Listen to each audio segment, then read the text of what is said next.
Bonjour tout le monde. Dans cette vidéo, nous allons voir la correction du 5e exercice de la deuxième série d'Algèbre 2 concernant les applications linéaires. Et c'est le dernier exercice de cette série. Alors, dans l'exercice numéro 5, nous avons E, un espace vectoriel de dimension finie égale à exactement 3. Alors, dimension de E, c'est égal à 3. Et soit B, une base de E. Dans la base B, on a trois vecteurs, E1, E2 et E3. Soit F, dans l'exercice, elle est notée H, mais dans les questions F, alors ici, on doit poser directement F et à corriger dans la série. Soit vous travaillez avec F ou bien avec H. Alors, soit F, l'application ou bien un endomorphisme de E vers E. Un endomorphisme, c'est-à-dire une application linéaire de E dans E. Tel que pour chaque vecteur, pour chaque élément E de E, on fait associer V. Avec E, c'est un triplet. X, Y, Z, parce que E est de dimension 3. Donc E contient 3 vecteurs. F de E qui est égal à V, c'est égal à aussi X', Y', Z'. Avec X', c'est X plus Y moins Z. Y', c'est X moins Y plus Z. Et Z', c'est moins X plus Y plus Z. Donc, F de E, ça sera égal à X plus Y moins Z dans la première composante. Après, X moins Y plus Z, suivi par moins X plus Y plus Z. C'est bon? Dans la première question, on cherche à montrer que F, l'ensemble des éléments U appartenant à E, tel que F de E est égal à E, est un sous-espace vectoriel de E. Cet ensemble F est dit l'ensemble des vecteurs invariants par F, c'est-à-dire l'image de F de E, c'est égal à exactement le E. Pour que F soit un sous-espace vectoriel de E, d'après la définition d'un sous-espace vectoriel, il faut que 0 de E appartenant à F. 0 de E appartenant à F. Et deuxièmement, pour tout alpha, bêta appartenant à R, pour tout U1, ici c'est U2, appartenant à F, on démontre que F de alpha U1 plus bêta U2 appartenant à F. C'est-à-dire, qu'est-ce que ça veut dire AF de alpha U1 plus bêta U2 appartenant à F? Ça veut dire qu'on doit démontrer que F de alpha U1 plus bêta U2, c'est égal à exactement alpha U1 plus bêta U2. D'accord? Donc, on commence la démonstration. Pour le 0 de E,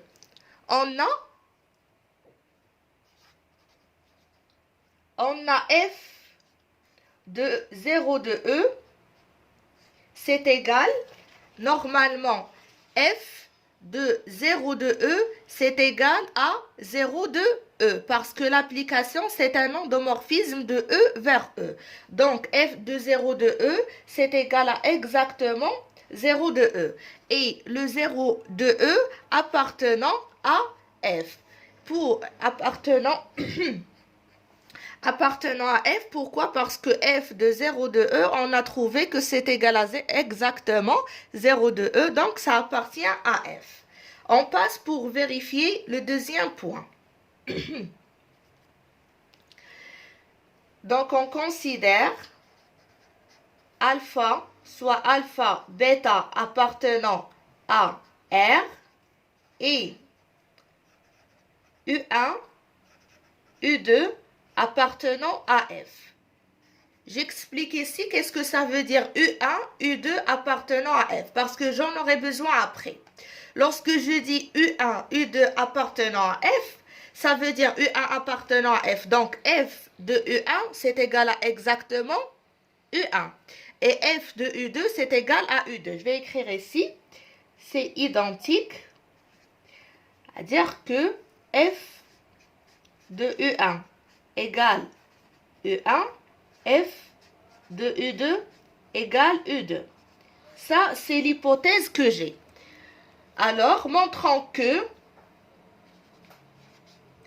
montrons que f de alpha E1 plus bêta E2 égale à alpha E1 plus bêta E2, c'est-à-dire appartenant à grand F. Voilà. Donc, on commence la démonstration. Je peux continuer ici. J'écris f de alpha E1 plus bêta E2. C'est égal. Normalement, je sais très bien que f, c'est un endomorphisme. F, un endomorphisme, c'est-à-dire que c'est une application linéaire. Et comme f est une application linéaire, donc j'ai le droit d'écrire alpha f de E1 plus bêta f de E2. Et d'après l'hypothèse que j'ai ici, f de E1 c'est égal à E1. Donc ici j'aurai alpha E1 plus bêta f de E2 c'est égal à E2. Donc, je viens à démontrer que f de alpha E1 plus bêta E2, c'est égal à exactement alpha E1 plus bêta E2. Donc, f est un sous-espace vectoriel de E. D'accord? Maintenant, on passe pour montrer la deuxième question. Dans la deuxième question, bien la deuxième partie de la première question, après avoir montré que f est un sous-espace vectoriel de E, on essaye de démontrer, de donner une base de f. Pour donner une base de f, qu'est-ce qu'on essaye de faire? Tout d'abord, on a démontré que f est un sous-espace vectoriel. Alors, on cherche à trouver que f est engendré par une famille contenant un seul vecteur non nul. C'est-à-dire, on cherche à trouver que f, c'est égal à le vecteur d'un seul vecteur. Par exemple, v. Ce v, ça sera un vecteur non nul. Donc, le singleton v sera une base Et après, on peut dire que le singleton v est une base de f. Donc, on commence. On a f, les éléments appartenant à la famille f, ou bien l'ensemble f, c'est les E appartenant à E, tel que f de E est égal à E. Maintenant, qu'est-ce que ça veut dire f de E est égal à E? Ça veut dire, on a f de E égale E, c'est équivalent à dire que, je reviens vers l'énoncé de l'exercice. F de E, c'est quoi? C'est x plus y moins z, x moins y plus z, moins x plus y plus z. Donc ça, c'est égal. Lorsque je dis que f de E est égal à x, y, z, ça veut dire que ça, c'est égal à E. C'est égal à x, y, z. Donc, on continue ici. Ça veut dire que x plus y moins z, c'est égal à x. Que x moins y plus z, c'est égal à y. Et que moins x plus y plus z, c'est égal à z. C'est équivalent à dire que le z, le y moins z, c'est égal à x moins x. Donc, c'est égal à 0. Et que x, et si on remplace dans la troisième aussi, on obtient que y moins x, c'est égal à z moins z, c'est égal à 0. Alors, il nous reste la deuxième. Dans la deuxième, on a x. Ici, si on met le y ici, on aura moins y. Donc, x moins 2y plus z, c'est égal à 0. Ici, ça veut dire que y, c'est égal à z. C'est équivalent. Y égale z. Et ici, y, c'est égal à x. Alors, si on remplace le z par y et le x par y, on obtient y plus y, c'est 2y, moins 2y, c'est égal à 0. Donc, ce qui veut dire que x, c'est égal à y, c'est égal à z. C'est bon? Maintenant, pour continuer, on a eu, c'est le vecteur qui est égal à x, y, z. Dans la base B, E1, E2, E3, U c'est égal à X fois E1 plus Y fois E2 plus Z fois E3. C'est bon? Donc, on a trouvé que F de U égale à U, c'était équivalent, c'est-à-dire que X est égal à Y, c'est égal à Z. Alors, on remplace ici. C'est équivalent à dire que E qui est égal à x fois E1 plus y fois E2. Le y, c'est exactement x. Donc, x fois E1 plus x fois E2 plus, à la place de z aussi, c'est x fois E3. Donc, on peut factoriser par x. Alors, U, c'est égal à x facteur de E1 plus E2 plus E3. Alors, f, qui est l'ensemble des U appartenant à E, tel que f de U est égal à U, c'est exactement l'ensemble parce que ce U, c'est à quoi égal? C'est x fois E1 plus E2 plus E3. Donc, c'est l'ensemble des x multipliés par E1 plus E2 plus E3, tel que x appartenant à R. Et comme j'ai dit dans le départ, pour donner une base de f, on essaie de démontrer que f est engendré par un seul vecteur non nul. Ici, le seul vecteur non nul qui engendre f, c'est ce vecteur. Alors, je vais écrire ici que c'est égal à le vecteur de E1 plus E2 plus E3. Je peux noter ce vecteur par V. Donc, c'est égal à le vecteur du singleton V. Voilà, donc F est un sous-espace vectoriel engendré par la famille contenant un seul vecteur non nul qui est libre. Donc, c'est une base de F. Alors, j'ai rédigé ici que f est un sous-espace vectoriel de E engendré par la famille contenant un seul vecteur non nul, le singleton V, qui est libre. Donc, le singleton V est une base de f. Et de plus, dimension de f, c'est égal à 1. Dans la deuxième question, on a G est égal à le vecteur de E1, E2. Avec E1, c'est E1 moins E3. E2, c'est E1 moins 2E2 plus E3. La question, c'est de montrer que E est la somme directe entre F et G. On va suivre le même principe de l'exercice précédent, c'est-à-dire de l'exercice numéro 4. Lorsque nous avons le quart de F, la somme directe entre le quart de F et l'image de F. On a essayé de démontrer que la base qui se compose des vecteurs de l'équerre et de l'image est une base. Donc ici, on a démontré que f est égal à le vecteur de v. Et G, on a G, c'est le vecteur de U1, U2. Alors, on pose B1 est égal à V avec U1, U2. On essaie de démontrer que B1 est une base de E. Si on arrive à prouver que B1 est une base de E, donc dans cette situation, E, ça sera la somme directe entre F et G. J'espère que la démarche est claire.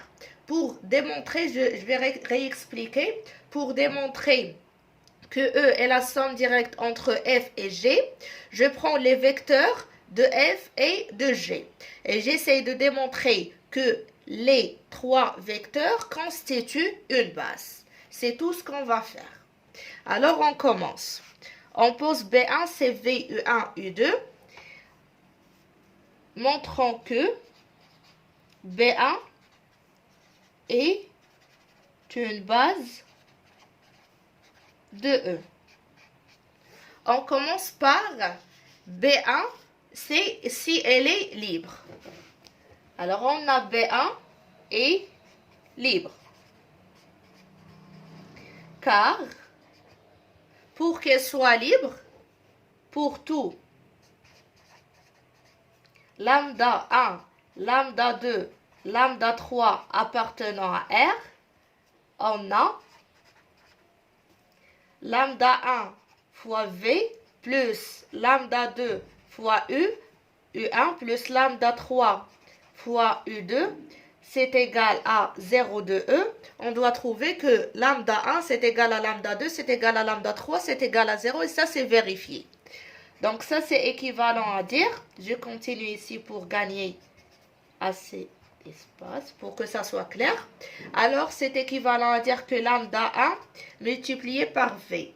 V c'est le vecteur E1 plus E2 plus E3 plus lambda multiplié par E1 moins E3 plus lambda 3 multiplié par E1 moins 2 E2 plus E3 égale 0 de E. Le 0 de E, c'est 0, 0, 0. Donc, c'est équivalent à dire, ici, j'ai besoin d'avoir une écriture sous forme d'un triplet. Donc, c'est équivalent à dire que lambda 1 multiplié par le E1 plus E2 plus E3, c'est 1, 1, 1. C'est bon? Plus lambda 2 multiplié par le vecteur 1, ici pour E2G0, pour E3, c'est moins 1. Plus lambda 3 multiplié ici c'est 1, pour E2 c'est moins 2, et pour E3 c'est 1. Est égal 0, 0, 0. Ce qui est équivalent à dire que lambda 1 plus lambda 2 plus lambda 3.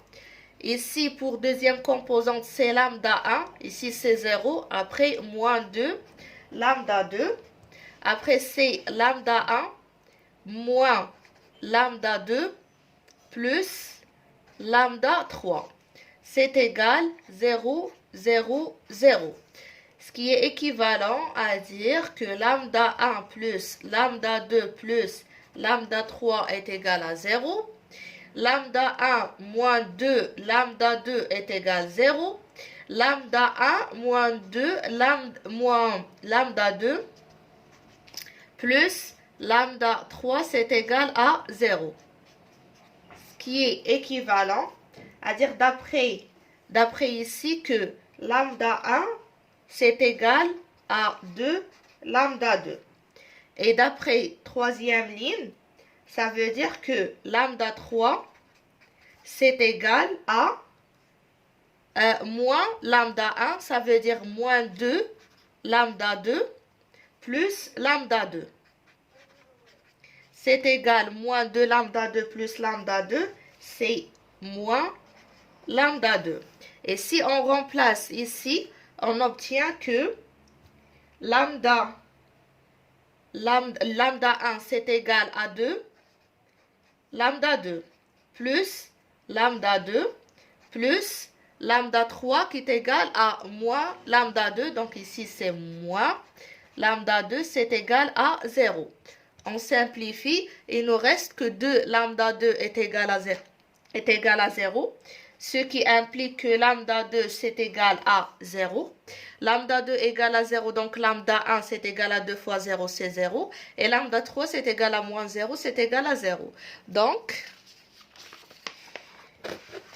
ça implique que lambda 1 égale lambda 2 égale lambda 3 égale 0. Donc, la famille B1 est une famille libre.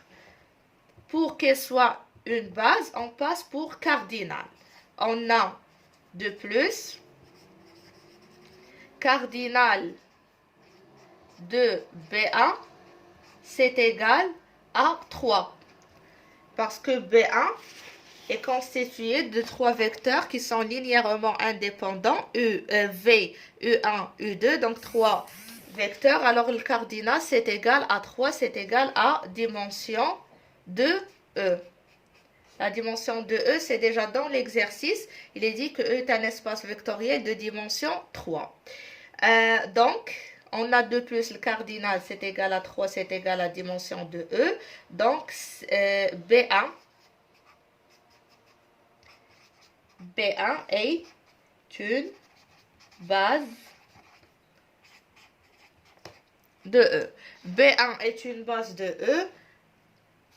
Alors, E, c'est la somme directe de vecteur de V et le vecteur de U1, U2 qui est égal à F et G. C'est bon? On passe maintenant pour la question numéro 3.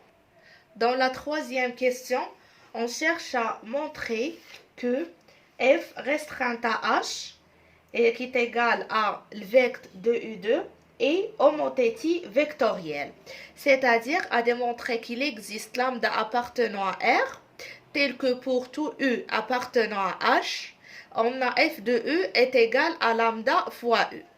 Alors pour démontrer l'existence de lambda, on prend déjà tout d'abord un élément appartenant à H. Alors soit U appartenant à H.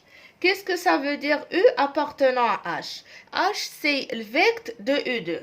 Donc, lorsque je dis que U appartenant à H, c'est-à-dire, soit U appartenant à H, alors, il existe alpha appartenant à R, tel que le U, c'est égal à alpha fois U2. Car, j'explique ici, car H, c'est égal à le vecteur de U2. Donc, les éléments H, c'est égal à l'ensemble de alpha U2 tel que alpha appartenant à R. Et c'est la même chose. Donc, H, un élément U appartenant à H, U appartenant à H, c'est équivalent à dire que U s'écrit sous la forme de alpha U2 avec le alpha appartenant à R. Alors, on essaie de démontrer que, ou bien de trouver lambda tel que F de U, c'est égal à lambda U. Alors, F de U égale à F de alpha fois U2. Puisque F est un endomorphisme, c'est-à-dire application linéaire, donc ça c'est égal à alpha fois F de U2. Alors on passe maintenant pour calculer le F de U2. F de U2 à quoi est égal? Alors, F de U2, c'est égal, je mets ici en A, F de U2, c'est égal à F du vecteur E1 moins 2 E2 plus E3. C'est égal. Normalement, E1 moins 2 E2 plus E3, si je veux écrire les coordonnées de ce vecteur dans la base B, c'est égal à F de, pour la première composante c'est 1, la deuxième moins 2, troisième c'est 1. Donc F de E1 moins 2, E2 plus E3, c'est F de 1 moins 2, 1. C'est égal, d'après l'énoncé de l'exercice, F de U, F de X, Y, Z, c'est égal à X plus Y moins Z. Alors on remplace ici, c'est égal à 1, moins 2, moins 1. Donc c'est égal à moins 2. Pour la deuxième, c'est X moins Y plus Z. Donc c'est 1, moins 2, ça fait plus 2, plus 1, ça fait 4. Pour la troisième, c'est moins X plus Y plus Z. Donc c'est moins 1, moins 2, plus 1. Donc c'est moins 2. Voilà F de U2 à quoi est égal. Donc, on peut ici factoriser par moins 2. Si on factorise par moins 2, ça sera moins 2 facteurs de 1 2 et 1. Et ça, c'est exactement le vecteur U2, parce qu'on a trouvé que U2, qui est égal à E1 moins 2, E2 plus E3, dans la base BC moins 1, moins 2, 1. Donc ici, on a trouvé vers la fin que F de U2, c'est égal à moins 2 fois U2. Donc on remplace ici. On revient ici, donc c'est égal à alpha fois, à la place de F de U2, fois moins 2 U2. Donc c'est égal à moins 2 fois alpha fois U2. Et le alpha fois U2, voilà, alpha fois U2, c'est égal à E. Donc c'est égal à moins 2 fois E. Alors on vient de trouver que F de E, c'est égal à moins 2 fois E. Donc lambda, c'est moins 2. C'est bon? Donc on peut dire que pour tout V, pour tout U appartenant à H, il existe lambda qui est égal à moins 2, tel que F de U, c'est égal à moins 2 fois U. Ce qui signifie que F restreinte à H est une homothétie vectorielle. Donc j'entoure ici ça, c'est lambda qu'on cherche. Et comme ça, on termine le dernier exercice. Et dans la vidéo précédente, on entame la série suivante. Je vous souhaite bon courage et si vous avez des questions concernant cette série, vous pouvez me laisser des commentaires.